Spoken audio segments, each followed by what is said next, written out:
Good evening. I would like to call this meeting to order. The time is 6 p.m. Welcome to a special meeting of the St. Helena Unified School District Board of Trustees. Today is Thursday, June 27, 2024. I am Lisa Pelosi, Board President, and I would like to introduce my fellow trustees. Board Vice President, Mrs. Laura Simon, Clerk to the Board, Ms. Sean Mora, Trustee, Miss Jeannie Kerr, and Trustee, Miss Jean Marie Wolf. Also joining us is Executive Assistant to the Superintendent and Governing Board, Miss Erica Madrigal.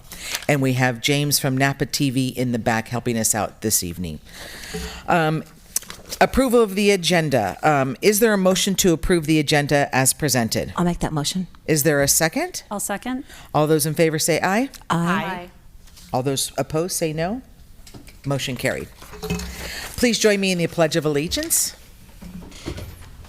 I pledge Allegiance to the flag of the United States of America and to the republic for which it stands, one nation, under God, indivisible, with liberty and justice for all. Okay, we are going to jump into our item 4A, which is the leadership profile report on our superintendent search. Dr. Gary Rutherford from ESS is here with us this evening virtually, and I'm going to let him get us started on the conversation, please. Well, good evening, President Pelosi, members of the Board of Education. Let me tell you, I am speaking to you from Palm Desert, where it is 113 degrees today. Woo-hoo. So, I'm not sure how you're faring there, but it's a little warm in my neck of the woods. I am really pleased to tell you what a wonderful experience that Suzette Lovely and I had during our engagement phase, meeting with community partners, teachers, classified employees, your management team, board members, and some business and nonprofit partners, and your city officials in the last week. They are a welcoming and friendly, and I'm happy to report, chatty group of people. So we had no problem eliciting information as we have set about putting together a leadership profile to assist and guide the search. And with that, I'm going to be sharing tonight from a PowerPoint. So I'm going to get that set up. Let me know if is that showing well for you guys? Can you see that? Yes. Okay. This evening's role is we have our twofold. We're going to be sharing for the board and for the community the report of the general findings from the leadership profile in our community engagement phase. And then secondly, the board has received a narrative that kind of puts some meat on the bones for the big ideas I'm going to share with you in tonight's PowerPoint. And we'll be asking the board for consensus to use that tool moving forward in the recruitment, which is already open.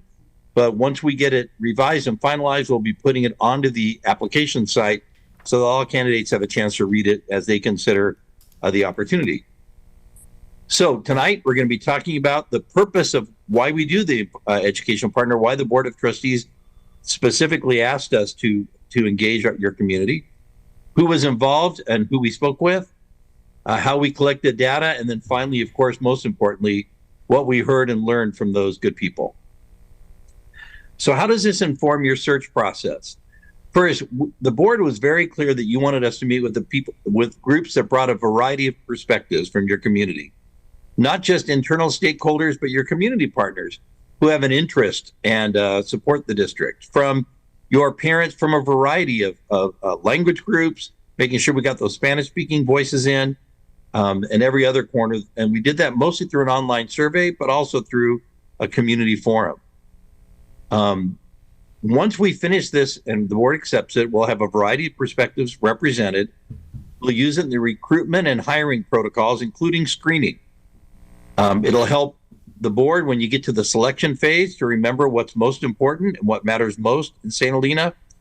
And finally, it'll give a roadmap of essential actions for whoever you end up choosing. It's a very valuable tool for them to kind of be able to hit the ground knowing what some of the major expectations, opportunities, and challenges might be. So let's start with by the numbers. We had 253 individuals complete the online survey respondents, and I'll break that down for you and share a little bit about who those were. Then we had 55 individuals, and that's different because we realized we did not count one of our groups. So we had, I think your initial report, we said 52. We've, with Erica's help, we recounted and realized we had 55 participants in those opportunities. So let's move into the themes and trends, and then we'll get to the survey data. The district strengths, and these jumped right out. I would say we were 3 sessions in when we began to see these themes surface. First and foremost, the size, location, just the general beauty of where you guys are blessed to live. The fact that the students on all of the rating devices indicate that they feel safe at school. They feel like their programs are rigorous and challenging. I love this quote from one of the students. Wherever you live, whatever language you speak at home, or whatever your parents do for a living, we're all together from TK to graduation. And that sense of community is rare, doesn't happen everywhere. The next one, at every corner and every group we spoke with, talked about the robust learning programs and the general environment. Your teachers are very proud of the progress of your students. Your students, we were getting them at the culmination of a year. So they really were very sentimental, looking back over a year and all their accomplishments and how engaged they are, and their strong sense of pride, their sense of belonging. So we heard the term, there's something for everyone. You know, as small as our schools are, sometimes it's difficult to have robust programs, and the students and the teachers voiced that they felt as though there were a wide array of meaningful ways for kids to connect at school. And finally, and no surprise here, fiscal stability. That one of the advantages is you're community funded or basic aid district. You have a higher per pupil funding ratio, and as a result, the district can offer a variety of programs, lower class sizes. Your compensation packages are competitive and attractive. Your health and welfare benefits are quite competitive. And those, while other California districts right now are going through the painful processes of layoffs and other budget reductions, St. Helena is able to maintain some financial stability and a positive staff morale and not be distracted by what is a difficult time in the California state budget.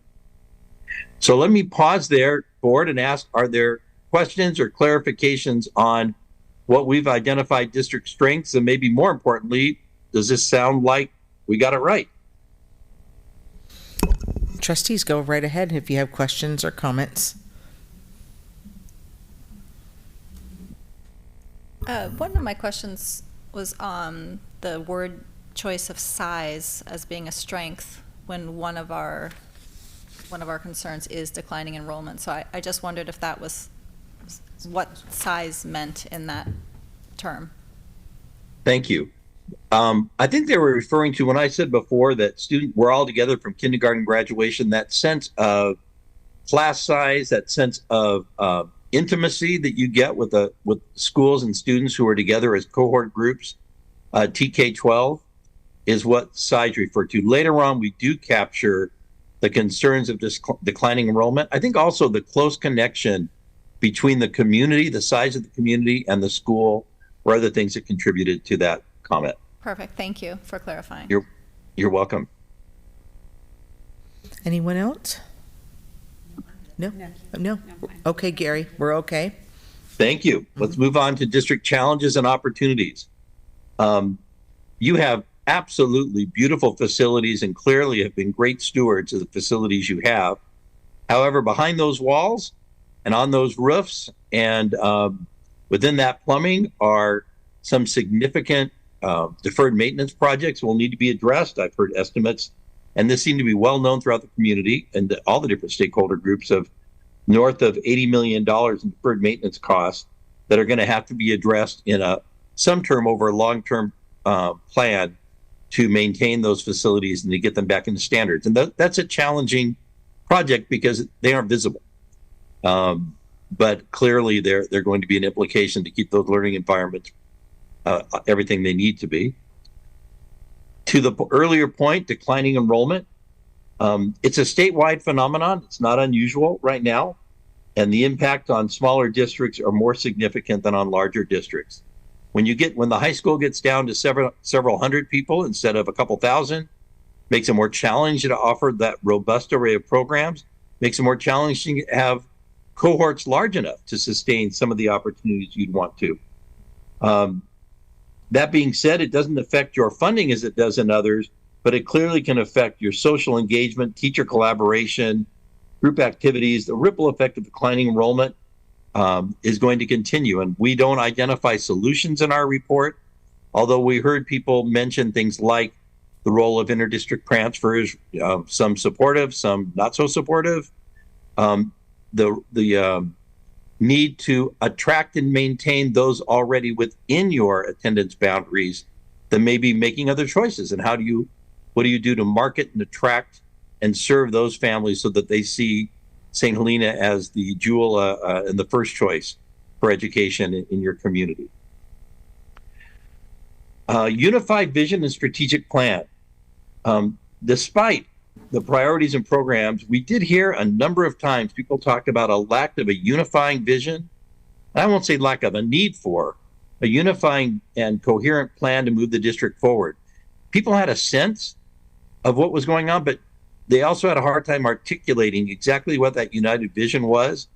We did hear people within departments and between schools in the district and even departments within the district talking a bit about silos, feeling a bit isolated, maybe not as unified. And they had a deep desire to have a more cohesive, unified approach in the work. And then finally, across the board, and certainly from the Board of Education, but also from your stakeholders, the recognition that the Latinx families are some of the hardest to reach, and that they need to strengthen those connections and outreach to engage those families in meaningful ways, and obviously with the goal of closing the achievement gap and improving the performance of your students who come to school with a second language. Questions or clarifications on the district challenges and opportunities? No. Okay. No, I don't think so, Gary. Everybody's shaking their head in case you can't see us all. But I can't Okay. very clearly, so thank you. Thank you. Let's move into, I've just said we're on a unicorn hunt, finding our superintendent. So how will we recognize that unicorn when we come across him or her? The introductory paragraph or the sentences kind of capture the big ideas. They're really looking for an authentic superintendent who has an adaptable style. Specifically, they want somebody who is approachable, responsive, visible. We heard those words over and over again. And then we got some details that came out that kind of put some more information into that description. Can wear many hats. Actually, I won't read to you. I'll let you read yourself. But basically, someone who is accessible, who leads by example, someone who asks good questions and uses relationships as a means to an end. And the end is to make needed changes and to improve services to students. We heard from your community. They think the district is the community convener. And they really want the superintendent to bring those diverse groups together in the community who serve youth, and the superintendent will be the face of the district. Then we heard about consistency is great, but we don't want to become complacent. We want to continue to be looking at continuous improvement, the best way to serve our students. I'll let you take a minute. Any questions or clarifications on the characteristics on this page? I had one question. Do you Yes. have any thoughts on when you had feedback about willing to make a long-term commitment to the district? What does a long-term commitment look like? Is that more than 5 years? I think is that on that wasn't on this slide, right? But it's Why don't you it's get- on the design. Oh, sorry. I thought it was on. I think it's on the next. I think it might be on the. Oh, okay. Apologies. No, that's okay. Okay. Let's. Any other questions on this slide? Let's move. I think it's Okay. on the next one. Got it. Okay, then moving on. There we are, willing to make a long-term commitment to the organization. Sorry about So that. that's all right. I've shared with the board before that the average superintendent tenure is shockingly short in California. It's 3 years, just over 3 years. Now that, of course, is not desirable. You want a superintendent to commit to longer. We believe that when we've shared with the superintendents, when we say a long-term commitment, we're talking 5 years or more. That all depends on the age of the candidate, the extent to which they're successful in the district, and the relationship forged is a positive and productive one. But we look at 5 years as a minimum. And would expect a superintendent who would make a move here to make an initial commitment of at least 5 years. Thank you. You're welcome. Other questions on this page?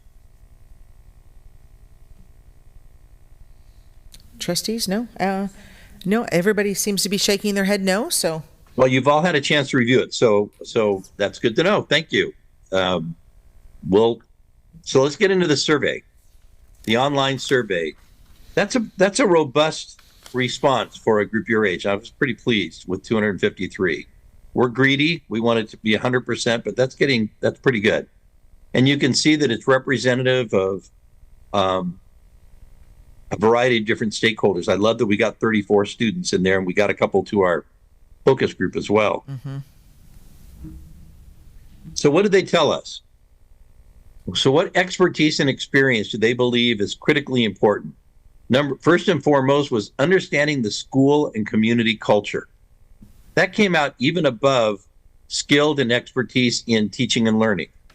I think that's recognition when we get back to size around the notion that this is a community where you can know us. It's large enough we can get to know each other, and we have an expectation this person will learn our culture, become involved in both the school culture and the community. An expert and can lead teaching and learning initiatives. Again, back to the community, someone who has a good ability to bring together community relations. And then I'll let you read those rankings as they move on. Fiscal, board governance, site principal experience, labor negotiations, and facilities management.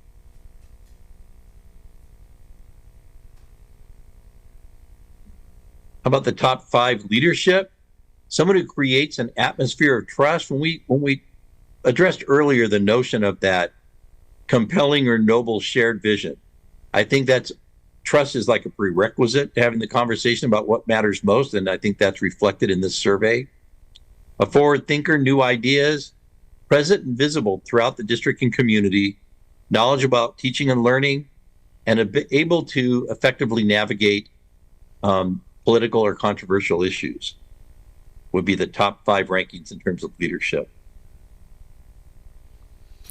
Gary, can I stop and ask you a question, or would you like to continue? Oh, you absolutely at any point. Okay, please. I would like to get your interpretation and perspective on the community relations that on the scale of importance, because it's a high, it's 75.1%. Do you think from your perspective, is that literally with the greater St. Helena community? Does it mean our parent community within our schools? I'm just trying to understand what that really comes down to. You know what? I'd say all of the above. I don't know that I can parse it out. Okay. I think what's critical in that is it probably relates very closely to the first bullet. And that is the expectation that this person is not remote or distant or a figurehead, but is actively engaged, actively seeking out those relationships, promoting those relationships. And we also heard voiced, maybe to the first point, the need for someone to really get to know us before they bring changes. We've worked hard. You've worked very hard to implement a lot of programs and services that are great for students. And before somebody comes in with their latest idea, to make sure they take time to have deep understanding of what's working already and what people see are the needs to change. Because your folks are not, they have hopes, dreams too about moving forward. And I think that someone who comes in and takes the time to get to know the community will be able to lead those initiatives. Thank you. Thank you, Gary. And in your experience, when you say someone comes to the community and takes some time to observe before he or she makes changes or does whatever, what is a healthy amount of time in your experience? Well, as long as you can possibly do it. The reality is there will be real decisions that need to be made in timely ways. And as one would hope that I would say the first 30 to 90 days is spent on kind of a listening and learning tour. And any huge decisions that absolutely have to be made within there will need to be made, but hopefully they can be held back a bit. But most often when I see candidates submit a plan, it's usually a 90 to 100-day plan that is taking listening to learn, but it never really ends. I mean, that's just to come in, establish trust, let people see that you're someone who's listening and caring, but obviously that aspect continues throughout your career, hopefully. Thank you. Of course. Okay, I think you're okay to move on. Okay. I'll let you take a minute and glance over these. It's very much, we just actually talked through those a minute ago. Any questions on any of these? Yeah, I just actually was curious if any of these, and I forget what slide's next. I'm trying not to jump ahead on my laptop, but if any of them Okay. surprised you based on what you heard from in-person sessions, like if anything just felt That's an skewed. interesting question. You know, it was very reinforcing. I think I share with the board, the greatest fear you have when you do these is that every room you walk into sound like they're describing a different organization. We heard themes and trends very early on. It didn't matter if we were talking to your city administrator or a teacher in the district or someone in a classified employee in the tech division. We heard themes and trends very early on. And when we got the results of the survey, for me, they reinforced what we were hearing. So I can't say there were any big surprises. The board has received the individual comments and people included at the end, contributions folks made. Those will not be, we assured them that those comments would be confidential because in some case they might be identifying. In there's some interesting perspectives and ideas. I don't know that they were so surprising, but they certainly represented a wider range of opinions, including some opinions that might be minority opinions, but still worthy to know and understand. I will say this, that it was refreshing to see effectively navigate political or controversial issues. Only 50%, just under 50%, indicated that was a priority. We're seeing that trending very high in a lot of districts where there is a lot of conflict around ideologies right now. So for me, that said you're navigating it pretty well already. People want to continue it, but it didn't rise to the top of priorities.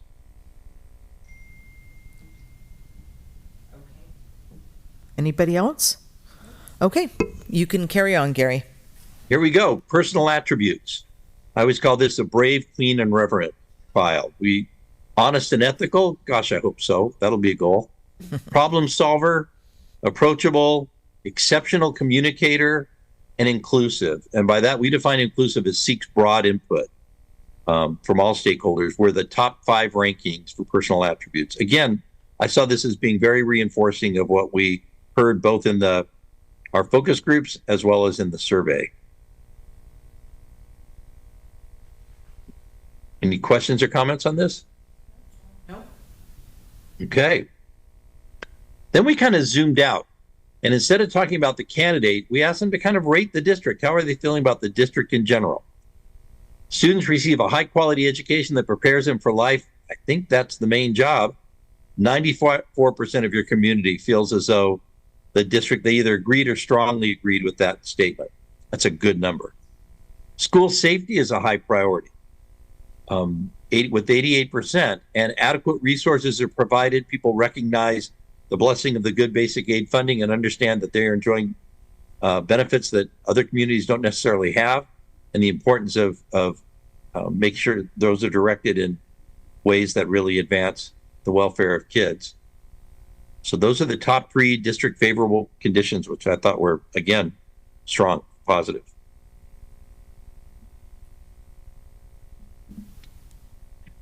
That takes us to the end. Those are the big numbers and the big ideas. Board, you also have a 5-page document. This will be a public, the leadership profile narrative that you receive will be a public document that will be posted on your website and will be shared with candidates.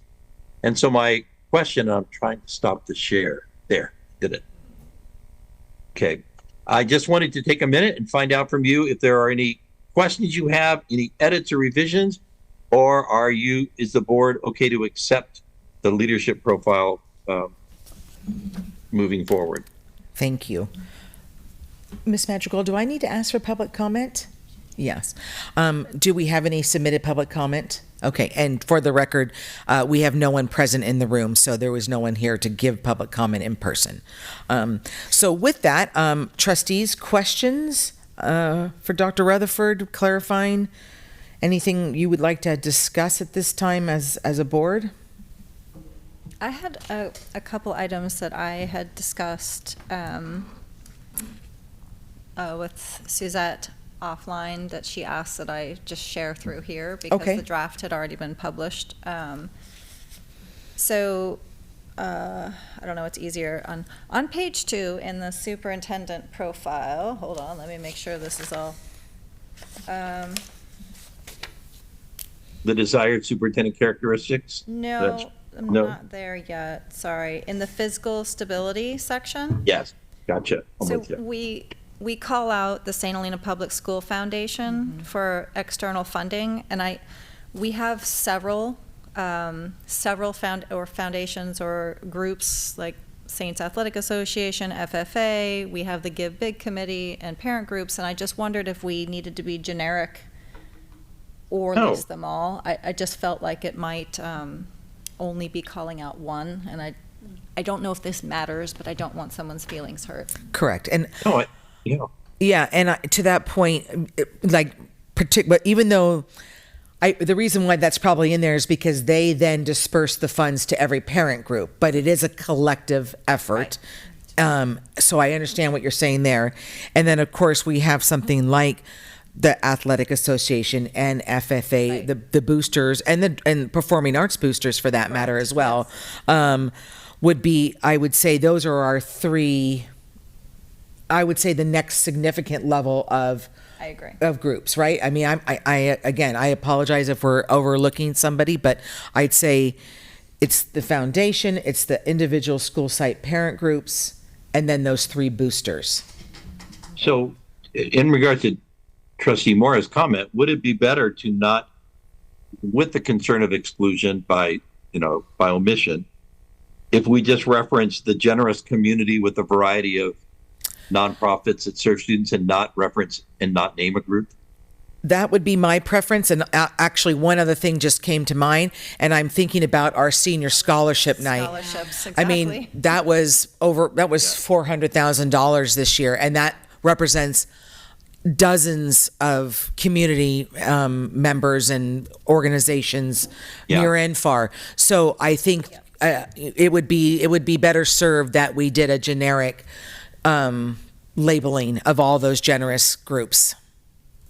Very happy to make that edit. Board, is there consensus around that? And President Pelosi, maybe you can let me know. Are we getting 5 nods on that or more? Do we have discussion? consensus on that, everybody? Yes. Yes. I have one, Oh, one remark. yeah. Trustee Simon has one question. Yes. Okay, so since this is going to be going out to prospective superintendents, would it make sense in the fiscal stability paragraph to list all of those to help them get a broader understanding of the way that the district is supported so they understand their role with all of those community, the nonprofit? Sure. So that Oh, they're that's walking true. into it with all Sure, of this that. is marketing. Because it is marketing, and it gives them an idea of like, this is what hands-on means. We have boosters that he or Right. she needs to pay attention to. We've got Great question. foundation, we have scholarship funds. And we just saw that community relations was 75% of, so in that respect. So Dr. Rutherford, how do you feel about that if we actually do list them by name for that exact reason that Trustee Simon?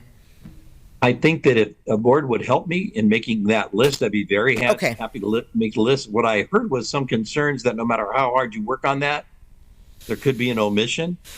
And so but I would leave that up to the board. We're quite happy. I think either way would communicate Okay. well, and certainly communicating with candidates aside from the leadership profile is another way that information can be shared. So Gary, in your experience, what would be better marketing? What would make It more real- sense? It really is a fielder's choice on this one.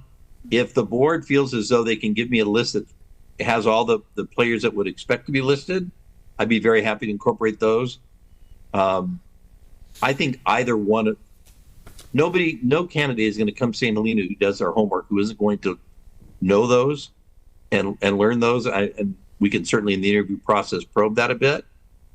I think really just falls to if the board feels as though they can do an adequate job of describing those groups, and let's list them. Let's include them. Okay. Okay, I think we could probably come up with that. Well, do you That'd be agree great. that you Maybe think they share should them be with listed? Erica and offline, so you have a chance to think about that, and then Erica can shoot them over to me.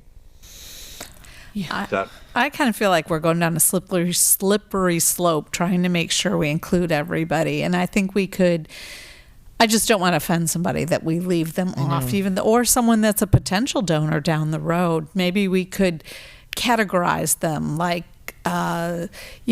we receive support from community vineyard companies, management companies, from service support groups, from maybe we could list and kind of generalize, boosters to various programs.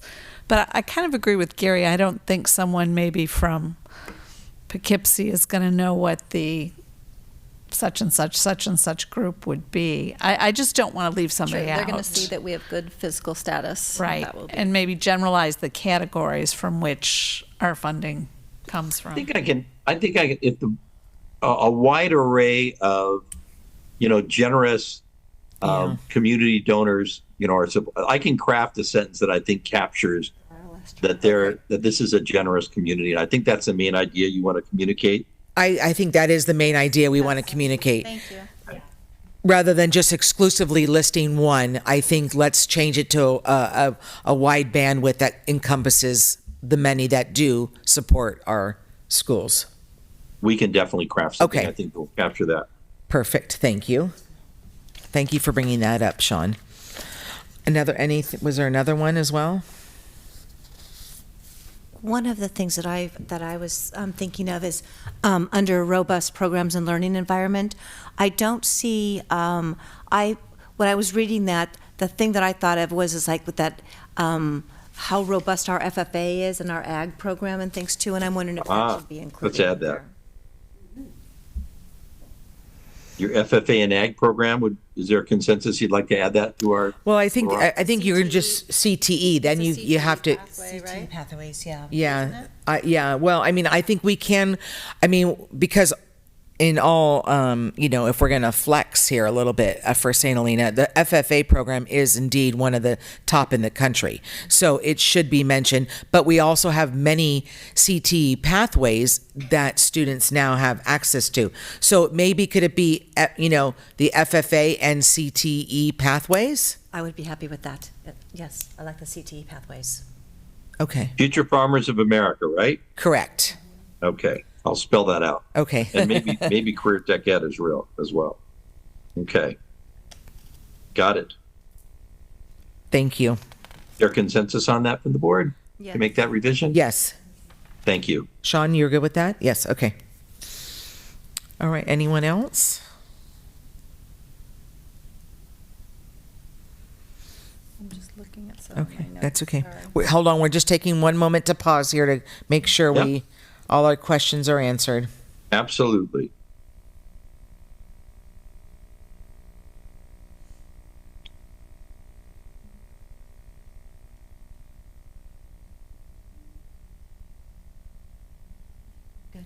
Okay. I think I'm good as well. Jean Marie? Okay.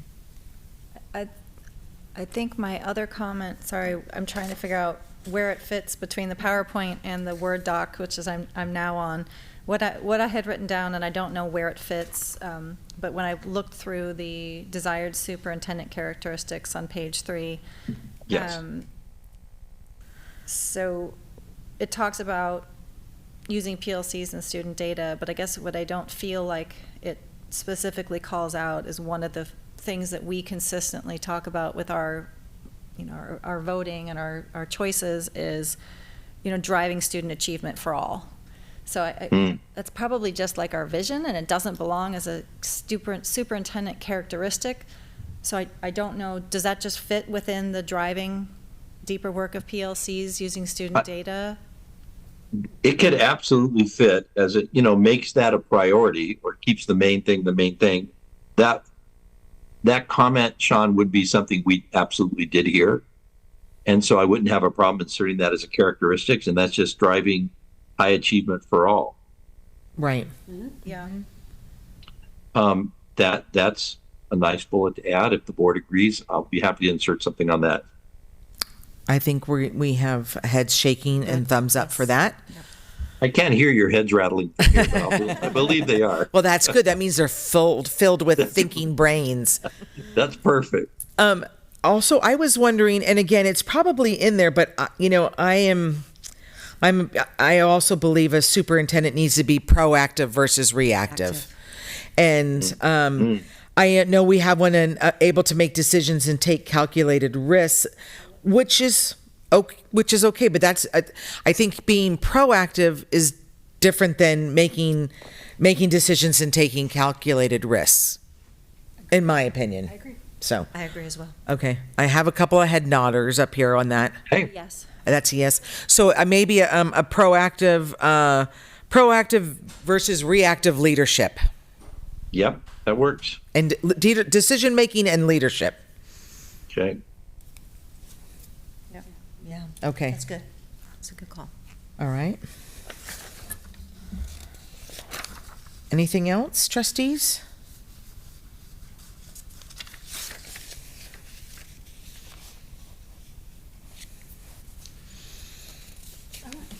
Gary, can you touch Okay. on Yeah. the characteristic supports consistency without complacency? What were some of the comments that you heard that? That led to that. Yeah. People, it was a bit of a conflicting viewpoint people shared. There were those people that talked about the value of the stability and the consistency, particularly in the instructional programs. And they said, but while we value that, we understand we need to change and grow as the world changes and grows. So we want to maintain our stability, consistency, but not at the cost of complacency. We want to be forward-looking and build on what we're doing already, and not settle for being consistent and stable. Raising the bar, like high expectations lead to high achievement, right? Or that's in theory, I realize, but I mean, I think it's that kind of making sure that all staff is not just that they're always kind of reaching for the next level, Could we add that to that bullet? Like you said, raising the bar. I mean, it kind of speaks to what Sean just spoke about. I had to ask the question, Right, supports yeah. consistency and without complacency, just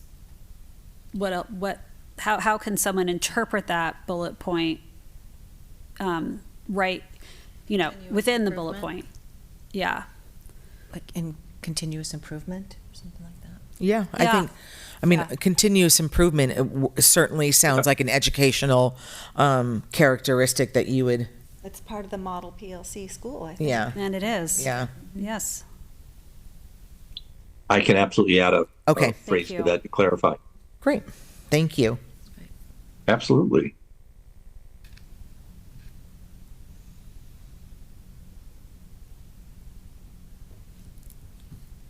While you're thinking of those last thoughts, let me take a minute and thank you very much for allowing us to come into your community to get to know some really great people. I still have a couple more conversations, and maybe even have a friend or two that when I get out there, I will meet throughout the process. You worked with some wonderful people. I really can't get off this call without acknowledging Erica Madrigal as being an incredible convener and scheduler and arranger. Our time was so efficient. We were not only, our time was well spent, she fed us and cared for us and even told us where to go have dinner. And so thank you, Erica, for all your help. You made what could have been a very complicated task much more enjoyable and much more meaningful. So thank you. Thank Well, you. It was my pleasure. And she's the Executive Assistant of the Year, right? I'm going to give her another plug. For the Association of Napa County Schools Administrators, Miss Erica Madrigal was the Executive Assistant of the Year. So, Yes. Well deserved. I will nominate her for the decade. A year isn't enough. yeah. Okay, well, that's great. I'm glad that it was a positive experience, Gary. That is Definitely always was. reassuring. And while I think we wish we could have broken 500, on hearing from more, but, timing is also probably a factor at the time of year that this all happened as well. So, No question about it. But we had a good, diverse array of responses that kind of covered a little bit of everybody, and appreciate all your principals and others who really put the full court press on to get responses. So thank you. okay, thank you. And I just want to, I want Yes. to actually thank them as well, because I've heard numerous really good comments, and really thank you for all the work that you've done. Everyone was very complimentary, very and nice. you have your profession being professional and friendly, and just your demeanor in general. So thank you to both of you. Well, that's very kind of you to say. I will pass that on to Dr. Lovely as well. Absolutely. Thank you. Thank you. Anything else, trustees, before we let Dr. Rutherford? Okay. Well, thank you very much. I know we'll be talking to you soon. So again, we Absolutely. appreciate you. Stay cool. Stay cool out there. Hydrate. And We'll be seeing you soon. Our application, we're getting responses. I think we have a half dozen applicants so far. It's very early. okay. We're open through the month of July. So people listening at home, an outstanding candidate, have them go on to edjoin.org, edjoin.org, and take a look at this opportunity, and our contact information's on there as well. So thank you, board. All right. Thank you so much. Have a good evening. Thank you. I appreciate it. Bye now. Bye-bye.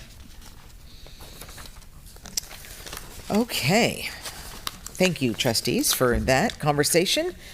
Okay, so now we're going to go into closed session, and but before we head into closed session, again, I would ask for a public comment, but we do not have anybody present. And have we received any? We have not received. So at this point, we will go into closed session and then reconvene to close out the meeting. Thank you. Good evening. We are reconvening to open session. The time is 7:20 p.m. In connection with item 6A, the board participated in a discussion and provided staff with direction. We're going to go on to item 8A, is consideration of approval for the revision to the Director, Community Liaison, and Community Engagement job description. Mr. Heller, please. All right, good evening. Tonight, the district is proposing a Director of Community Liaison and Community Engagement position revision. This position has been identified for parent outreach and engagement in various aspects in the district, from college and career assistance to workshops and events that need advertising and connection for parents and communities to community to attend. This position would support much of the work in our LCAP goal number 3, which supports parent and community engagement overtly. The district has had 2 previous employees serve in a social worker capacity, and we were unable to attract candidates when the last position was posted a month ago. So in thinking about the revision to this job description, the district staff took some of the elements that were included in the social worker job position, and those that did not require a social worker certificate or credential that fit under the community liaison position, we moved over. There are 10 bullets that are listed in the job description tonight that are listed in red. And so we've included that to make a little bit more of a robust job description to support this director position. Our principals really strongly support this need for parent and community engagement, and felt that, kind of given the timing with the social worker position, that it was important that we have this position in place for the 24-25 school year. And that's why this position was brought forth tonight for the board to consider approving. If approved, we will begin working on a job posting that will last through July, with interviews to be conducted at the end of the July, so the employee can begin right on time in August. So I would ask the governing board to consider approving. Thank you. Excuse me. Thank you. Did we receive any public comment, Ms. Madrigal? Okay. And there, again, is no one present with us this evening, so there is no one to make public comment. So, trustees, questions about this agenda item?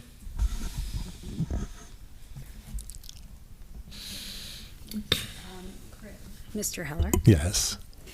So I'm looking at position description and, hold on, I'm sorry, I just lost my place. Okay, looking at education and experience. Yes. The position requires the equivalent of a high school diploma and 3 years of experience working with students in an instructional or social service setting. Candidates who possess a BA are highly preferred. Can you describe what highly preferred means and what your confidence in hiring someone with background in? Yeah, sure. That's college a education? great question. Thanks for asking. So let's just say in a candidate pool, we have 10 candidates and 6 of those possess a BA. What that does is moves those 6 candidates to the top of the positioning, and we would interview those 6 candidates first.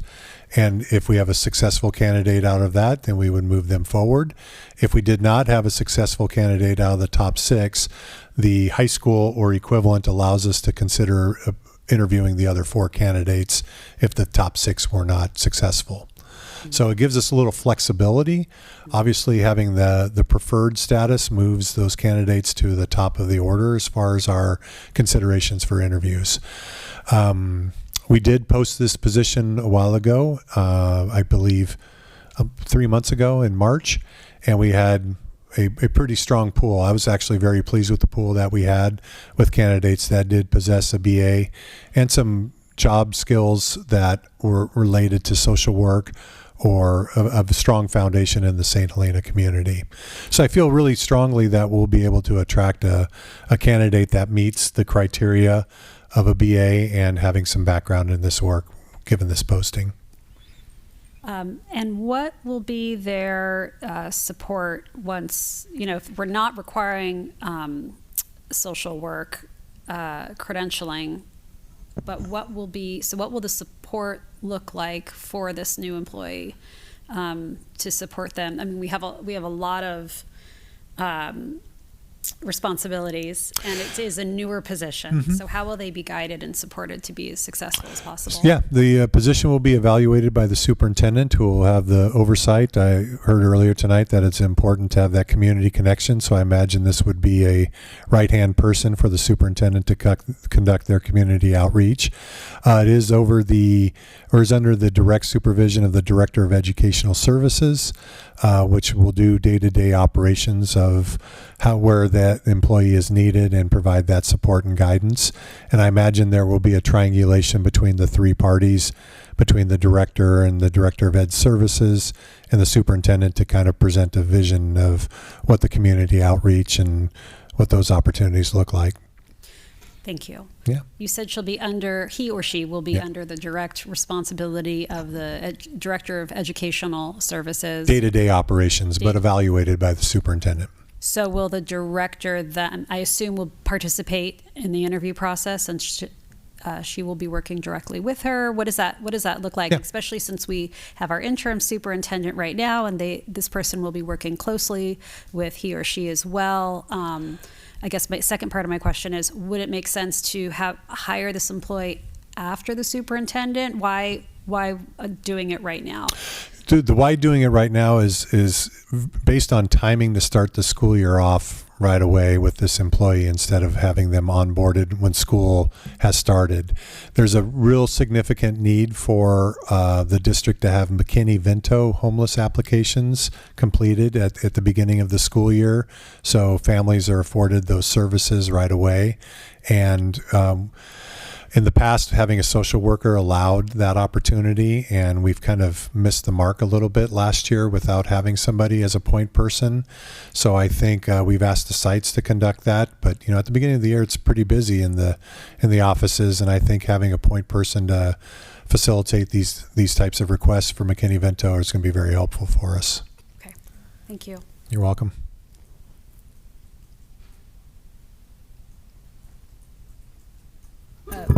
Just to share with the other trustees, my concern was actually also around the job, the educational background. So if in the past, this person or this role played a large part in, college readiness or preparedness and at the TK through 12, I know that's it's one of the job bullets in there. So I guess I felt like it was pretty important to have someone that attended college going to speaking to parents and students about the importance of college, because otherwise it might feel a little, well, you didn't, which might also be a great story. But but Chris and I spoke to that, and the question was answered in terms of that would push the candidates to the top. But I feel fairly strongly that someone that's involved in a college readiness and college culture type of role should have attended college themselves. So if we need this approved without that revision for now, I guess I just wanted to share that, because should we need to approve this position again when we're up here, I would probably want that to be, I would look for that to be added.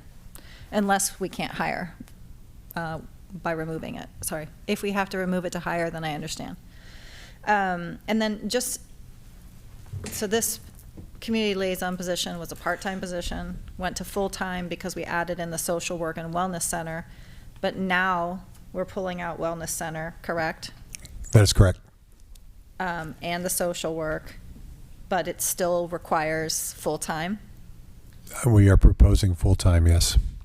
Okay.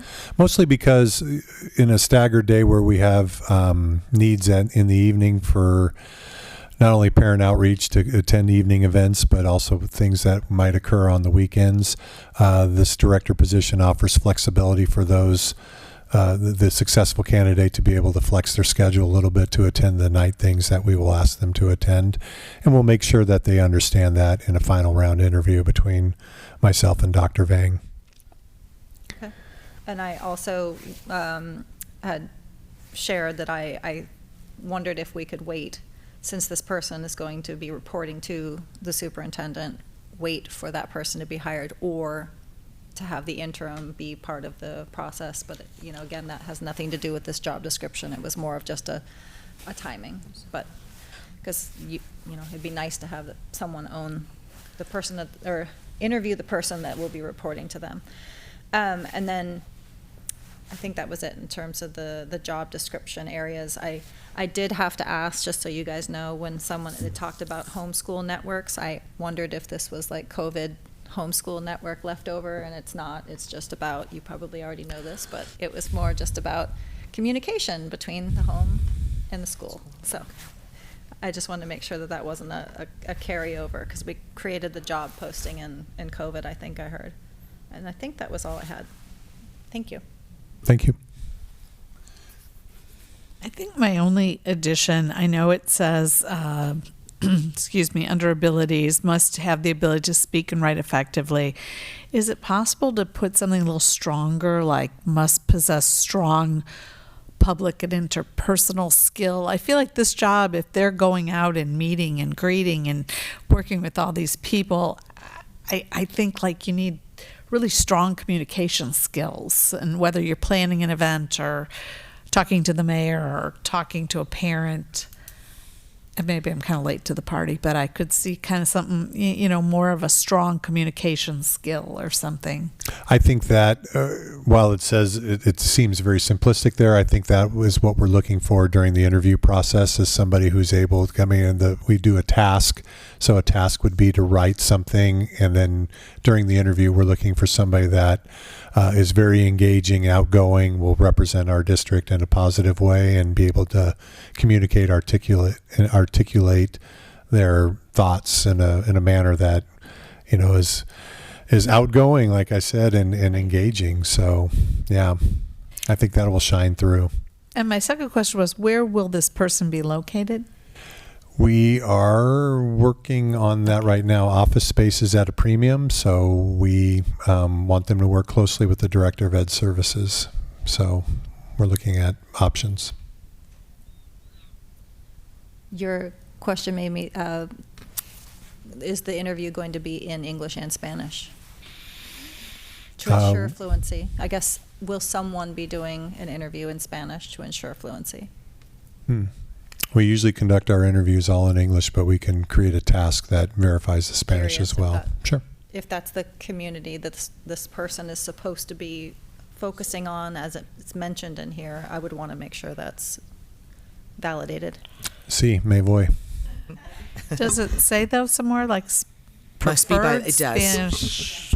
So I'm going to just chime in and say one of the big pushes for my support and trust in this position is given all the feedback we just received from our surveys and our leadership profile that came in, and one of the challenges is engagement with our Latinx families, and a lot of survey comments revolved around, I actually numbered them, there are close to, we didn't get a lot, but there are close to 40 some odd comments that speak to bilingual support, and so I feel like we are remiss in having a person in this district that is truly bilingual, that can serve our parents and students. I'm happy that the social worker aspect has come out of this. I'm happy that wellness has come out of this, because I think those are all different. And while the timing is probably not ideal, I do think that it's urgent. And we do need to start. And I know we have a new director of ed services, but perhaps this is an opportunity to grow and work and learn together and build this from the ground up and help just get this engagement that we really desperately need. So that's where I stand on it as that's my initial comments. I'd like to agree with that in the sense of where it's in. And I agree, especially with just how many times we saw it in the survey results. And I also, for me, it's we have to do something. We cannot do anything. We cannot do nothing. We have to do this. We have to do something because we need that position. We really need this position right now. And I know that our site leaders are asking for it as well. So. That's why I'm in support of this as well. My question would be, are we so those applicants that had their name in the past, they'll be part of the process? Yes, so if approved, we would, when we post this position, we reach out to each of those applicants that applied and ask if they are still interested in the position, and if they are, we just move their joint application over to active into this role. So they have the opportunity just to declare, and they wouldn't have to reapply. Okay. And excuse me, I also would support Trustee Mora's comment about whether it's just a simple task in writing or a role-playing scenario with this applicant and a parent, how to make sure the fluency is there, that it's accurate for our community. Because it sounds like there's a couple levels of the interview process. Is that correct? There is, yeah. There's and communication and okay.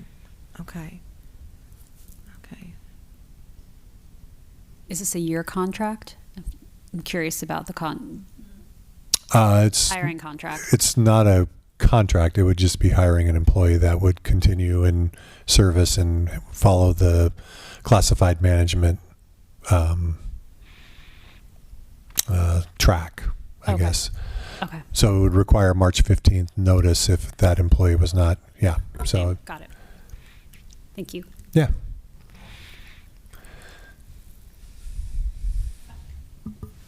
I appreciate that question. I am feeling uncomfortable hiring right now when we're looking at declining enrollment.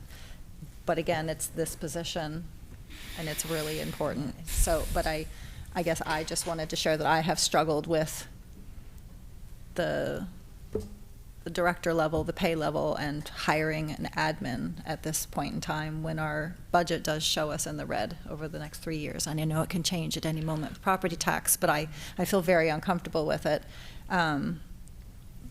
for those reasons. I agree. It's a position we really could use. I think it would be great for our school. But I think I agree a little bit in just looking at the salary.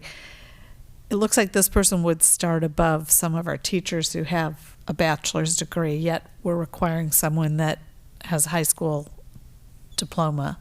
I think that's conflicting for me. Will that be an issue that we're hiring someone in without a college education at a pay raise greater than teachers that have a college education? Although, as he said, though candidates with a bachelor degree would be the candidates that would rise to, I mean, well, I suppose that is a conversation. If we get to that point and then perhaps we don't approve that employment agreement because that person doesn't have a college education, if that's what the board then votes on. But I think the goal is to hire somebody with a bachelor's degree. But correct me if I'm wrong, because I'm certainly not an HR person, but the way, you're trying to not narrow your hiring field too small by saying bachelor's degree only or above. Is that correct? That would be correct. And so these director jobs all require a particular level of certifications or qualifications, or in some cases a bachelor's, but not in all cases. We have a director that does not have a bachelor's, but has the skill set based on certifications achieved to work in that particular field. So I would be... we don't typically hire a first-year teacher, so I don't think we're going to have that competition between certificated and classified. So that has not brought that issue forward. But that the salary schedule, which is in front of you, is a negotiated item every 3 years with classified management, and so we're aligning this to be commiserate with the director of food services in many ways, a school year employee, and so the compensation would be similar to that range for the days served. So I think it's overall. I think we've had a couple conversations. If you start looking at hourly rate of employees at $30, $35, $40 an hour annually, that's almost $80,000 a year, roughly. So I don't feel like this is too far out of line as far as a director goes, especially if they enter at step one for the work that they're going to be asked to do, not only during the day, but at odd hours on weekends, at events, or at night. So I think it's appropriate. Because the base is step one is 93,980. If approved, Okay. at the next item. Okay. Okay, thank you.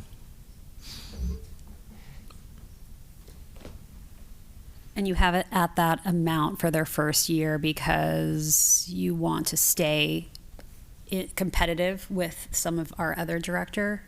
Was that the reason? Correct. The But reason I think behind that might be specific asked in number? the next item. Okay. Yeah. I'll put a pin in that. So we'll stick on the job description at the moment. Are there any more questions or comments about the job description?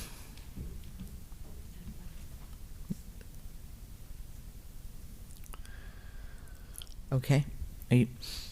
Can I ask for a motion then? Are you guys, unless you want a little more time?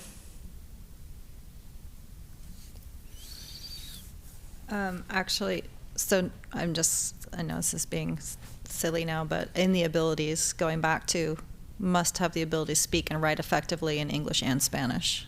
I don't know if we can make that change and still approve a job. Well, in the knowledge and skills, they must be bilingual, and it indicates in Spanish. So But it that would be. doesn't speak to writing, because I do think that I would imagine that writing effectively in Spanish would also be a requirement for translations and approving what we come up with for content, or just sending emails. So I don't know if that's overkill, but I'm comfortable with the job description as presented. Okay.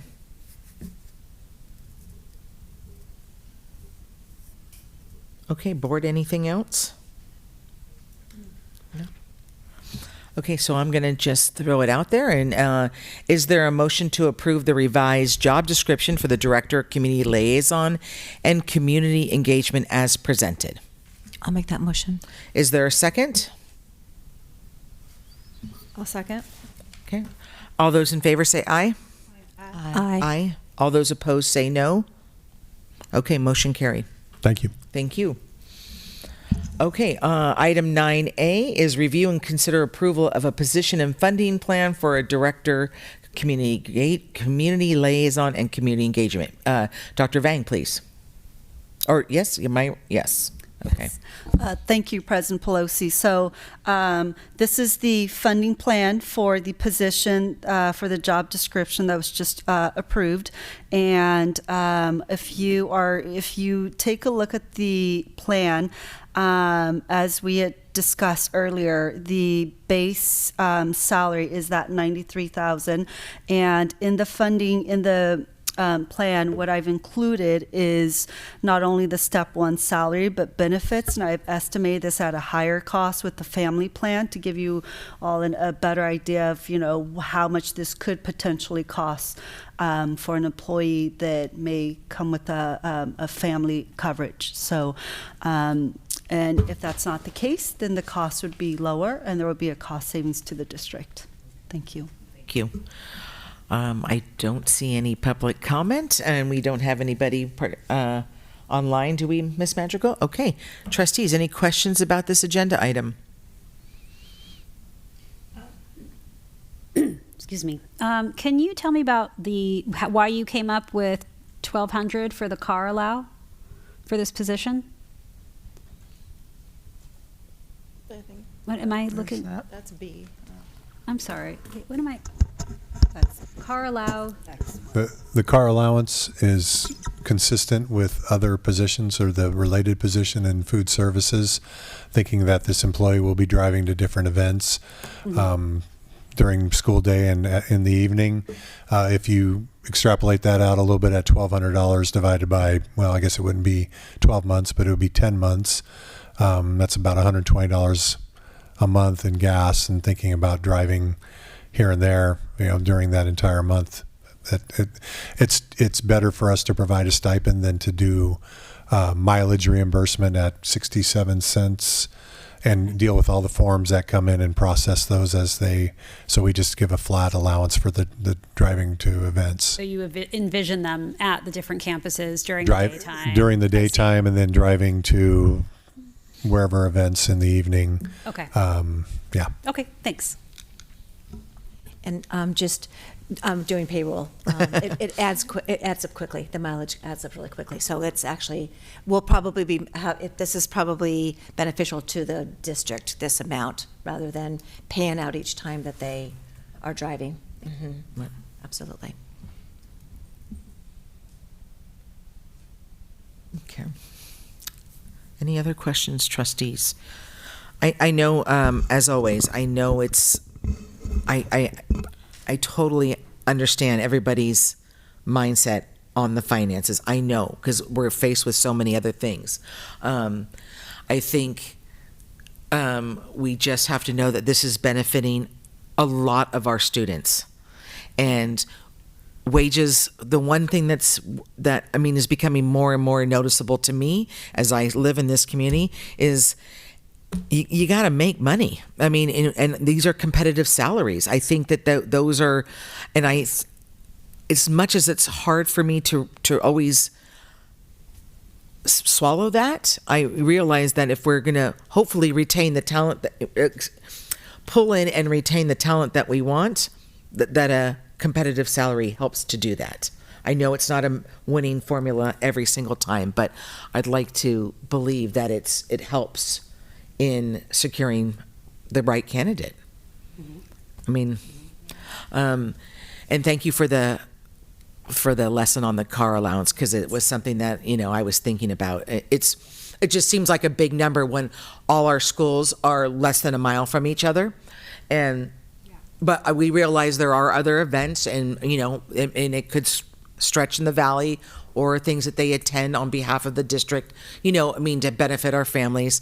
So I'm willing to, to also accept that. My question on that is, how is that actually monitored by the direct supervisor, knowing that this person would be actually utilizing that car allowance to go to the various places? Is it just kind of assumed that that's what's happening? I'm just curious. I don't know how that works. Yeah, you will find this on the certificated management as well, so Okay. it's not monitored. Okay. It's just an assumption that there will be no request for mileage reimbursement, Okay. and that if you're asked to drive somewhere, that you will be there. Okay, right? great. All right, thank you. And No, I do look forward to this position and the good work that this person will do in this position. I also look forward to the reports or the time that this employee can spend during our regular board meetings. I hope to hear from them. Include some data, perhaps surveys that they can give with the families that they work with, just to keep us updated on the progress and how the engagement is going. Since this is a new position, I would really appreciate an annual report to the board from this particular position. Yes, you can count on that for Thank you. sure. End of year report That would be great. A mid-year report and an end of the year report seems like that would be appropriate. I think it is. If we're, especially since it's new, and exactly. while we support it, we want to make sure that we're supporting it correctly. Sure. Yeah. Yep, So that'd I be agree. great. But thank you. Anything else, trustees? If not, is there a motion to approve the position and funding plan for a director, community liaison, and community engagement as presented? I'll make that motion. Is there a second? I'll second. All those in favor say aye. Aye. All those opposed say no. Motion carried. Thank you. 9B, review and consider approval of a revised 2024-25 salary schedule for Director of the Community Liaison and Community Engagement, Classified Management, 198 days. Dr. Vang again, please. Thank you. And we've looked at this salary. The salary, as you can see, it is aligned with the food service director with the same number of days, the car allowance, which we've discussed, and the starting pay at step 1 at $93,980 for next school year, effective July 1st. Thank you. Thank you. Any public comments received? No? Okay. Trustees, any questions about this agenda item? No? Okay. Is there a motion to approve the revised 2024-25 salary schedule for classified management as presented? I'll make that motion. Is there a second? I'll second. Thank you. All those in favor say aye. Aye. Aye. All those opposed say no. Okay, motion carried. Thank you. Item 10 is adjournment. So with that, is there a motion to adjourn the meeting? I'll make a motion to adjourn tonight's meeting. Is there a second? I'll second. Thank you. All those in favor say aye. Aye. Aye. All those opposed say no. Okay. Motion carried. Meeting adjourned at 7:50 p.m. Thank you, everybody.